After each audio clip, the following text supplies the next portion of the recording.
미식 축구의 모든 것 All About NFL First and 22 시작을 하겠습니다. 오늘도 이진만 해설위원과 함께 하겠고요. 일단 이제 와일드카드 라운드에 대해서 얘기를 해보려고 하는데 참 이 저희가 그 브라켓 챌린지를 굉장히 야심차게 준비를 했잖아요. 근데 3경기 만에 전원 탈락, 대참사가 벌어졌습니다. 사실 이번 주 4경기를 아마 반타작만 해도 되게 잘한 예측일 거라고 생각이 됩니다. 그래서 이제 이 브라켓 챌린지의 모든 사람들이 탈락을 하고 말았다라는 이제 슬픈 소식을 전해드렸는데요. 그러니까 상품을 안 드리겠다는 건 아니고 이제 그럼요. 당연히 드려야죠. 우승팀을 맞추신 분 중에 가장 이 경기 결과를 많이 맞추신 분을 선정을 해서 상품을 전달해드리도록 하겠습니다. 이번에 보니까 한 7, 80분 정도 상당히 많이 참여를 해주셨더라고요. 네. 그래서 그 중에 진짜 어떤 분이 제일 가깝게 맞추실까라는 기대는 했었는데 일단 1라운드 결과 많이 틀리셨는데 네. 그럼 어쨌든 우승하는 팀을 맞히신 분부터 해서 이렇게 역산해서 제일 좀 가깝게 맞춘 분으로 네. 선정하는 걸로 이렇게 하겠습니다. 네. 사실 미국 현지에서도 이걸 맞춰서 걸은 사람이 있으면 돈 부자에 벌었을 겁니다. 정말 그 정도로 이변이 많았고요. 네. 그 ESPN에 의하면 이번 주를 표현을 이렇게 했더라고요. 크레이지 위크다. 그 정도로 이변이 많았고 뭐 저는 한 경기 맞췄습니다. 김민준 아나운서는 3경기 맞추셨네요. 3경기 맞췄죠. 그래서 참 민망한데, 그래서 우리 그 팬분들께 드리고 싶은 말씀은 앞으로 이제 제가 이렇게 뭐 관전 포인트 말씀드리면 그거 들으시고요. 김민준 아나운서가 찍는 팀을 찍으시기 바랍니다. 아니 이게 원래 그 비기너즈 럭이라 그러잖아요. 예, 잘 모르는 사람이 이렇게 잘 어떻게 하다 보니까 소 뒷걸음치다 맞췄는 그런 격이다. 뭐 그건 그렇게 하면 너무 겸손하신 거고요. 사실 이게 승부의 예측은 그러니까 사실 브래켓 챌린지도 하고 그렇죠. 그러니까 사실 뭐 이런 거에서 돈도 벌고 다 맞힐 것 같으면 누가 라스베가스에서 그런 거 왜 하겠어요? 네, 맞아요. 그리고 사실 펠레의 저주. 펠레는 축구 몰라서 들립니까? 그거 아니잖아요. 근데 제가 봤을 때 펠레는 잘 했던 사람이지 잘 아는 것 같진 않더라고요. 그런가요? 어쨌든 이렇게 뭐 꾸준히 맞히는 것도 어렵지만 꾸준히 틀린 것도 힘든데 뭐 그 정도로 어쨌든 이번 주는 정말 그 예측이 어려운 주였고 저희가 전에 한번 이제 이 브래켓 이걸 하면서 저희가 설명을 드렸었는데 미국에서 이제 대학 농구 64강 토너먼트를 마치 매드니스로 부르잖아요. 그렇죠. 그러니까 우리말로는 이제 광란의 3월이라고 부르는데 그 정도로 이변이 많고 예측하기 어렵기 때문에 사람들이 좋아하고 인기가 많은 거거든요. 근데 올 시즌 NFL 포스트 시즌이 그런 관점에서는 정말 좋은 출발을 했다고 볼 수 있습니다. 네. 그러면서 이제 굉장히 흥미로운 이 플레이오프가 진행이 되고 있는데 기존에 이제 늘 올라갔던 팀들만 올라가면 또 재미가 없잖아요. 그렇죠. 네. 그런 측면에서 굉장히 좋은 출발이었다 이렇게 말씀을 드릴 수가 있을 것 같습니다. 이제 첫 번째 경기였던 버팔로 빌스와 휴스턴 텍산스의 경기에 대해서 좀 얘기를 해보겠습니다. 연장 승부 끝에 22-19 텍산스가 승리를 가져갔는데요. 일단 버팔로 스페셜이라고 해야 될까요? 그 필리 스페셜과 굉장히 유사한 그런 플레이로 터치다운을 만들어냈었던 빌스였는데 출발은 좋았지만 마무리가 좋지 않았습니다.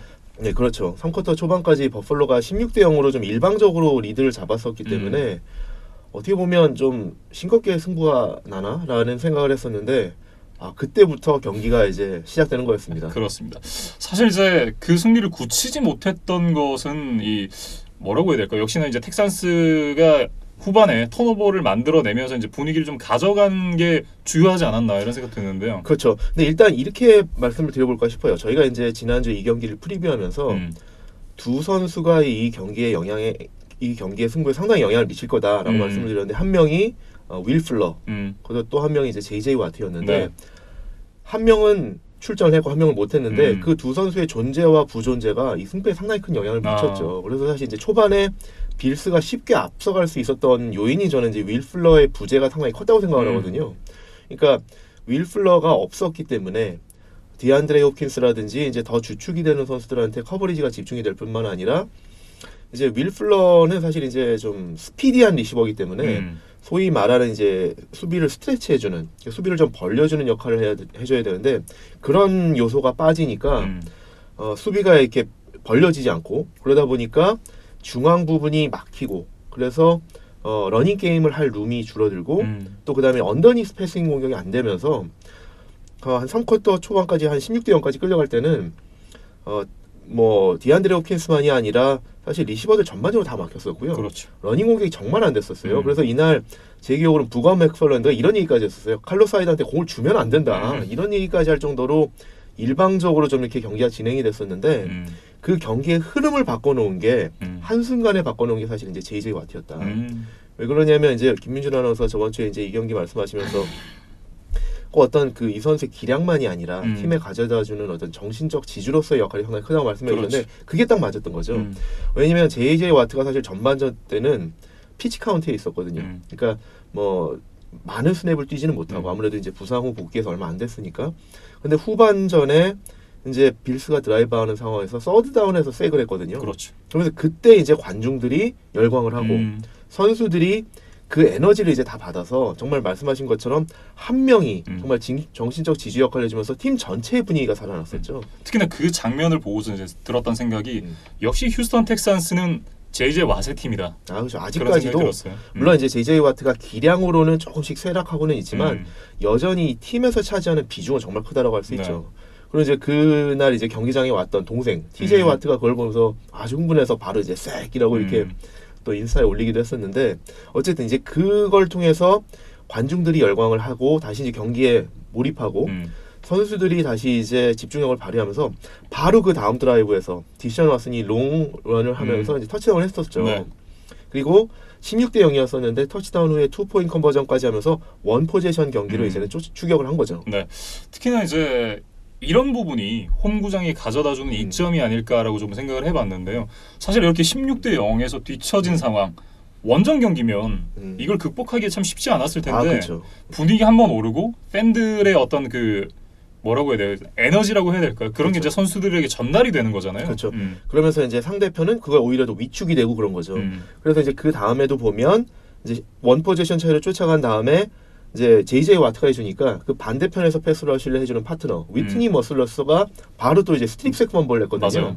그 공을 넘겨받아서 그걸 다시 공격이 필드골로 연결하고 그 다음 드라이브에서 결국 역전까지 했었거든요. 맞아요. 그러니까 말씀하신 것처럼 팀 내에 가져다주는 열기도 그 어떤 그 에너지도 있지만 관중들 다시 경기에 몰입시킴으로 해서 소위 말하는 이제 12번째 선수들의 지원을 받은 거죠. 네. 그게 상당히 컸죠.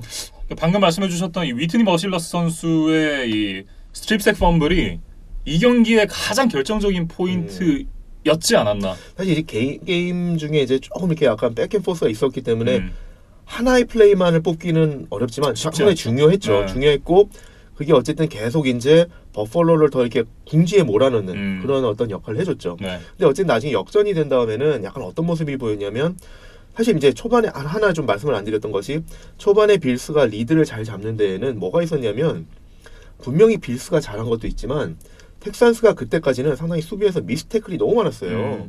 그러니까 그거를 이용해서 러닝 게임이 잘 됐고 또 자시 앨런이 상당히 이제 그 런 플레이 옵션을 상당히 잘했었거든요. 그러면서 이제 상당히 잘 뛰어지고 했었는데 JJ 와트 색 이후로는 추격을 당하고 그다음에 머슬러스가 이제 스트립 색 펌블 하면서 상당히 조시 앨런이 이제 정신적으로 흔들리기 시작한 것 같아요. 그러면서 나중에 역전이 된 다음에는 아직 조시 앨런이 어리구나라는 게 보여졌어요. 그러니까 예를 들면 어떤 면에서 좀 미숙했었냐면 추격을 해서 오히려 이제 빌스가 이제 역전 내지는 동점을 해야 되는 상황에서 잘 공격을 해가지고 가서 이제 필드골 레인지까지 근접해서 들어갔는데 거기서는 사실은 이제 뭘 하더라도 턴오버는 하면 안 되잖아요. 그렇죠. 득점을 해야 되니까 터치다운까지는 못 하더라도 필드골이라도 해야 되는데 거기서 연속을 해서 색을 당했는데 색을 당한 것도 그냥 색을 당한 게 아니라 도망가다가 엄청나게 야디지 후퇴를 하면서 결국은 그 필드골도 못 하게 되는 이런 상황까지 연출이 되면서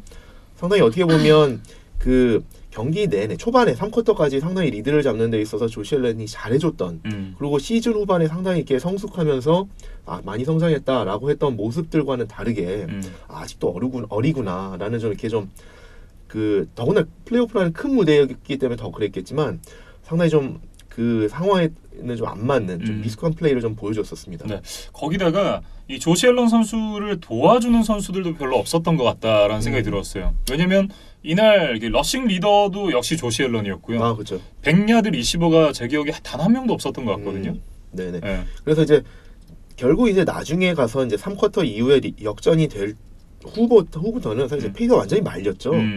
그래서 이제 텍산스가 경기를 주도하고 빌스가 어떻게든 이제 동점 내지는 역전을 노리던 상황이었는데 사실 조시 앨런 하나만 더 말씀을 드리면 그 동점을 향해서 가던 드라이브에서 잘 달려가다가 태클 당하면서 또 이렇게 불필요한 레터럴에서 펌블까지 할 맞아요. 뻔했었거든요. 네. 그런 것들이 상당히 좀 아쉬웠다.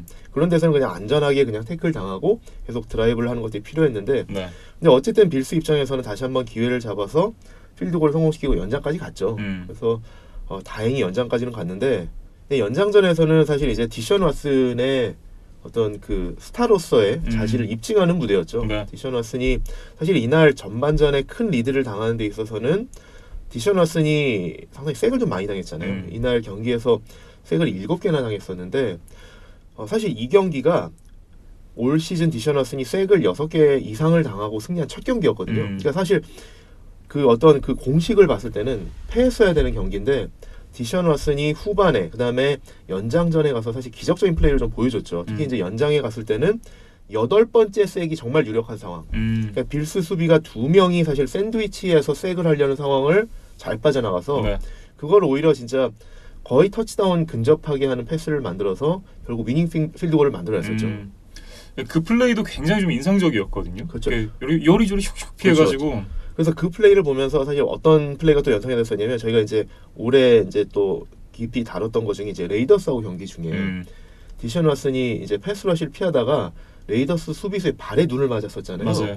그래서 눈이 뭐 순간적으로 안 보였었는데 감각적으로 패스에서 터치다운까지 했었던 그러니까 그런 사실 말도 안 되는 정말 네. 마술사 같은 플레이들을 보여줬었는데 그래서 생각나는 거 하나는 이제 사실 이 디션 왓슨이 대학교를 이제 클램슨 대학교를 나왔거든요. 당시에 이제 그 대학교에서 알라바마를 꺾고 우승을 했었는데 그때도 사실 이제 이런 활약을 많이 보여줬어서 당시 클램슨 감독인 물론 지금도 감독이지만 디보 스위니 감독이 사실 이제 디션 왓슨에 대해서 뭐라고 표현했냐면 자기가 본 운동선수 중에서 마이클 조단에 가장 근접한 선수가 디션 왓슨이다 이런 얘기를 했었거든요. 그러니까 그 정도로 말도 안 되는 플레이, 상상할 수 없는 플레이를 정말 잘하는 천재다 이런 표현을 했었는데 사실 그 8번째 색에서 피해서 그거를 득점으로 연결시키는 이런 것도 정말 그런 플레이 중에 하나라고 말할 수 있을 것 같습니다. 네, 뭐 어쨌든 굉장히 멋있는 플레이로 이제 결정적인 이 필드골 기회를 만들어 냈었던 이 디션 왓슨 선수가 되겠고 그렇죠. 끌려가던 경기에서의 어떤 그 추진력 역시나 그렇죠. 이 부분은 쿼터백들 많이 해줄 수 있는 거잖아요. 그렇죠.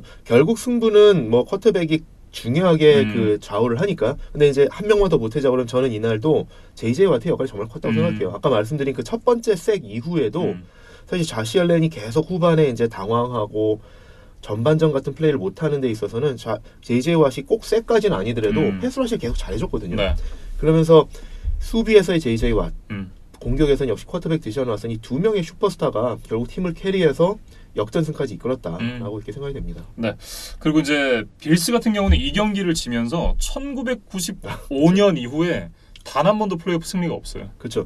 그때가 이제 저희가 이제 몇 차례 말씀드렸던 이제 짐 켈리, 그다음에 댄 마리노 이 두 명의 이제 홀로페이머들 간의 대결에서 플레이오프에서 승리했던 거였는데 그 이후로 아직까지 승리를 못 하고 있습니다. 네.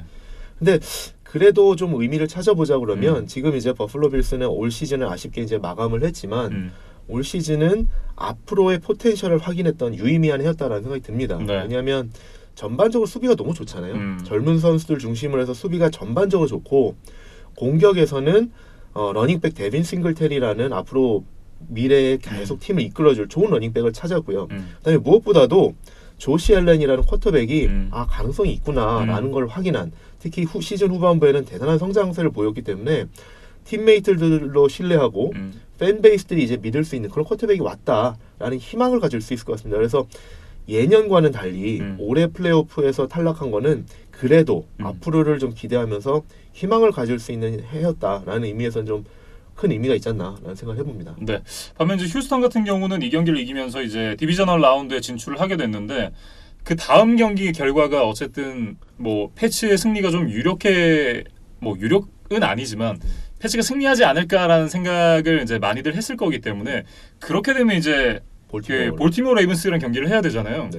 근데 실제로 이제 테니시 타이탄스가 이기면서 칩스를 만나게 됐습니다. 어찌됐든 볼티모어보다는 좀 덜 까다로운 상대다 올 시즌은 이렇게 봐야 될 것 같고요. 그렇죠. 이거는 이제 뭐 프리뷰할 때 더 자세히 말씀드리겠지만 올 시즌에 사실 텍산스가 사실 이 두 팀을 다 상대했었어요. 레이븐스도 상대했었고 칩스도 상대했었는데 레이븐스한테는 41대 7로 대패를 했었고요. 네. 칩스한테는 31대 24로 이겼었어요. 그렇기 때문에 어떤 그 멘탈 측면에서도 상당히 큰 도움이 되는 매치업입니다. 네. 근데 이제 이 경기에 대한 얘기를 마무리 짓기 전에 이 버팔로 빌스 같은 경우는 이 경기가 올 시즌의 마지막 경기인 거잖아요. 이걸로 이제 시즌 마감을 하게 됐는데 버팔로 빌스 이제 이번 시즌에 대한 정리 그리고 이제 다음 시즌에 있을 어떤 그 시즌을 대비해서 뭐 어떤 준비를 좀 해야 되는가 뭐 이런 것에 대해서 좀 얘기를 해주시면 좋을 것 같습니다. 그러니까 아까 말씀드린 것처럼 저는 올 시즌은 버팔로 입장에서는 예년과 달리 희망을 본 해다라는 것에서 상당히 의미가 있는데 오프 시즌에 이제 해야 될 일을 좀 생각해 보면 미래를 대비해서 이제 조시 앨런이라는 쿼터백 중심으로 팀 빌딩을 좀 더 박차를 가야 되지 않나 싶습니다. 그래서 항상 말씀드리는 거지만 젊은 쿼터백 주변에 더 이렇게 어떤 소위 말하는 웨폰 같이 공격을 이끌어갈 수 있는 선수들 더 이렇게 충원해줘야 된다. 근데 특히 일단 뭐부터 해결해야 되냐면 조시 앨런을 안정적으로 보호해줄 수 있는 오펜시브 라인에 대한 어떤 강화 내지는 최소한 현재의 상황 유지가 필요합니다. 왜냐하면 이번 오프 시즌 중에 사실 이제 오펜시브 태클 디온 도킨스, 라이트 가드 존 펠리시아노, 그다음에 레프트 가드 퀸튼 스페인이 다 올 시즌으로 계약이 끝납니다. 그렇기 때문에 이 선수들을 다 놓친다고 그러면 큰일 나거든요. 그러니까 어쨌든 이 선수들에 대한 계약 문제를 잘 해결해야 되고 가능하다 그러면 드래프트를 통해서 또는 FA 시장을 통해서 오펜시브 라인은 계속 충원을 해나가야 되거든요. 언제 또 부상이 있을지도 모르기 때문에.